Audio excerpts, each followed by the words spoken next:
안녕하세요. 말씀과 함께 새롭게 여는 소망의 아침입니다.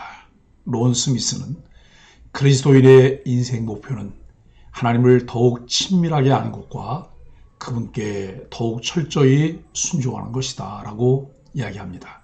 열왕기하 24장 8절로 20절까지 말씀을 본문으로 하여 자기 백성을 징계하시며 함께 모욕당하시는 하나님이라고 하는 주제로 함께 은혜를 나누기를 원합니다. 열왕기하 23장 31절로 24장 7절은 유다가 하나님을 떠난 결과로 겪은 고난과 징계를 보여주었습니다. 요시야의 개혁에도 불구하고 그의 후손인 여호아스와 여호야김은 하나님 보시기에 악한 길을 걸으며 결국 유다는 애굽과 바벨론의 압박 속에서 졸림마저 위태로워졌습니다. 하나님의 인내가 끝나고 심판이 시작되었지만 하나님은 여전히 자기 백성과 함께 하셨습니다. 오늘 본문은 유다의 심판이 더욱 깊어지는 상황 속에서도 징계의 과정에서 하나님이 백성과 함께 모욕을 당하시는 모습을 보여줍니다. 열왕기하 24장 8절로 20절은 여호야김의 뒤를 이어 여호야긴이 왕이 되었으나 그는 바벨론 왕 느부갓네살 앞에 항복하고 포로로 끌려갑니다. 바벨론은 성전과 왕궁의 보물을 약탈하며 왕족과 백성 가운데 유능한 자들을 데려갔습니다. 여호야긴의 뒤를 이은 시드기야도 하나님 보시기에 악을 행하며 유다는 더욱 파멸의 길로 치닫습니다. 이러한 상황은 하나님의 언약 백성에 대한 징계였으며 동시에 하나님이 백성의 죄악으로 인해 모욕을 당하시는 사건이기도 합니다. 8절로 12절은 바벨론의 침입과 하나님의 징계입니다. 여호야긴은 18세 왕위에 올랐으나 그의 통치는 시작부터 위기를 맞이합니다. 바벨론 군대가 예루살렘을 포위했고 여호야긴은 3개월 만에 항복하여 바벨론 왕 앞에 끌려갔습니다. 이는 하나님의 심판이자 유다의 완전한 패망을 예고하는 사건이었습니다. 여호야긴은 아버지 여호야김의 잘못된 선택과 자신의 죄악으로 인해 이러한 상황을 맞이했으나 더 깊은 원인은 유다의 전반적인 불순종과 죄악이었습니다. 하나님은 바벨론이라는 도구를 사용하여 유다를 징계하셨습니다. 그러나 이 과정에서 하나님도 백성과 함께 모욕을 당하셨습니다. 성전의 보물이 약탈당하고 하나님의 이름이 조롱받는 상황은 하나님의 임재가 더럽혀진 것처럼 보였습니다.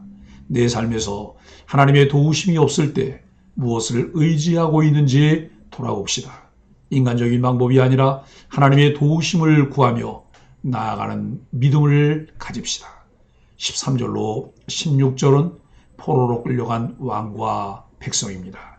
바벨론 왕 느부갓네살은 성전의 금그릇과 보물을 약탈하고 여호야김과 함께 왕족, 귀족, 군사, 장인, 대장장이 등 유다의 유능한 사람들을 포로로 끌고 갔습니다.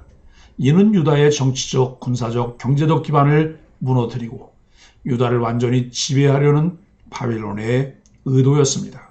그러나 이러한 사건은 단순히 정치적 사건이 아니라 하나님의 심판의 일부였습니다. 현미경만 가지고 본문을 보면 이 사건만 보이지만 망원경을 사용하여 보면 이 사건의 배경도 볼 수 있습니다. 유다의 불순종과 배교는 하나님의 공의를 거스를 수 없었으며 하나님은 유다의 죄를 철저히 징계하셨습니다. 나의 죄악이 하나님의 이름을 욕되게 하지는 않았는지 돌아보며 삶의 모든 영역에서 하나님의 뜻에 순종하는 삶을 결단합시다. 17절로 20절은 시드기야의 통치와 유다의 끝입니다. 바벨론 왕은 여호야긴을 대신하여 그의 숙부 마따니아를 왕으로 세우고 이름을 시드기야로 바꿨습니다. 이름을 바꾼 것은 바벨론의 통치권 아래에 있다는 것을 상징합니다. 그러나 시드기야 역시 하나님 보시기에 악을 행하며 유다를 멸망의 길로 이끌었습니다. 시드기야의 통치는 유다의 마지막 기회였지만 그는 하나님께 돌아가지 않았습니다. 결국 유다는 바벨론의 완전한 심판 아래에 놓이게 됩니다.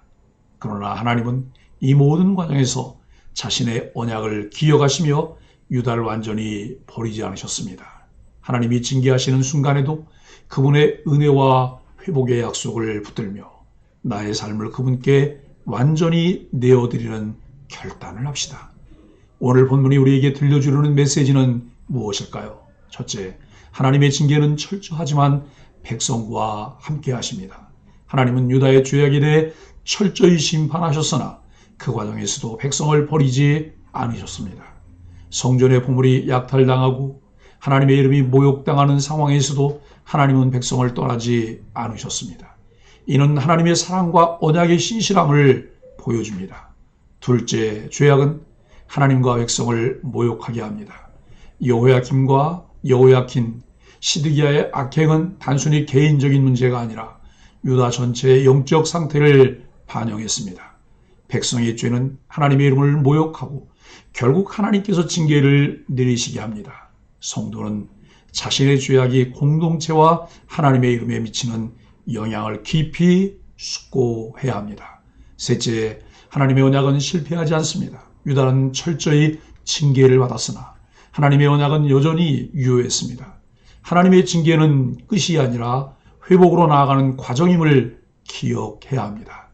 하나님은 여전히 유다 백성을 기억하셨고 그들을 통해 그의 구원을 이루어 가셨습니다.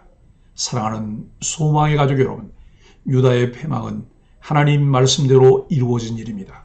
성전과 왕궁에 있던 모든 보물이 바벨론으로 옮겨지고 성전의 금그릇이 모두 파괴된 일도 여호와의 말씀과 같이 된 일입니다. 유다가 말씀대로 멸망했다면 유다의 회복도 말씀대로 이루어질 것입니다. 인생의 절대 기준은 하나님 말씀이어야 합니다. 하나님 말씀을 신뢰하고 기록된 말씀을 삶의 기준으로 삼는 인생은 기적 같은 회복의 은혜를 경험하게 됩니다. 언약에 신실하신 하나님을 신뢰하고 모든 것이 그분의 주권과 섭리대로 이루어지는 것을 믿을 때 우리는 이렇게 해야 합니다. 하나님의 징계는 우리를 멸망시키기 위함이 아니라 회복시키기 위함입니다. 징계를 받을 때 겸손히 자신을 돌아보고 회개하는 자세를 가지십시오. 둘째, 죄악이 하나님의 이름을 더럽히지 않도록 경계합시다. 우리의 말과 행동이 하나님께 영광을 돌리는 삶이 되도록 노력합시다.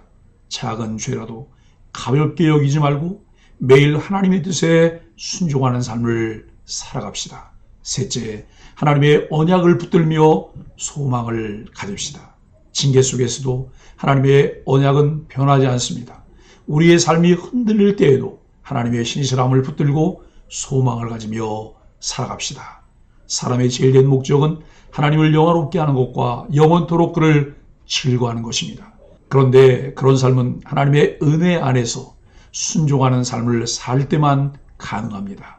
매 순간 성령의 인도하심을 따라 하나님을 의식하며 도움을 구하는 삶을 살아야 합니다. 하나님과 동행하는 삶은 하나님의 말씀에 붙들려서 살아갈 때만 가능합니다. 예수 그리스도의 복음의 가치가 이끄는 대로 순종하다가 하나님의 기쁨과 하나님의 영광이 되는 소망의 가족들이 되기를 예수 그리스도 이름으로 간절히 축복합니다. 함께 기도하겠습니다. 하나님, 징계 가운데에서도 백성을 떠나지 않으시는 하나님의 사랑을 기억하며 우리의 죄악을 돌아보게 하여 주옵소서. 하나님, 우리의 삶이 하나님의 이름을 모욕하지 않도록 죄를 멀리하고 순종의 삶을 살게 하여 주옵소서. 하나님, 징계 가운데서도 하나님의 언약을 붙들며 소망 가운데 거하게 하시고 주님의 회복을 기다리게 하여 주옵소서. 예수님의 이름으로 간절히 기도합니다. 아멘.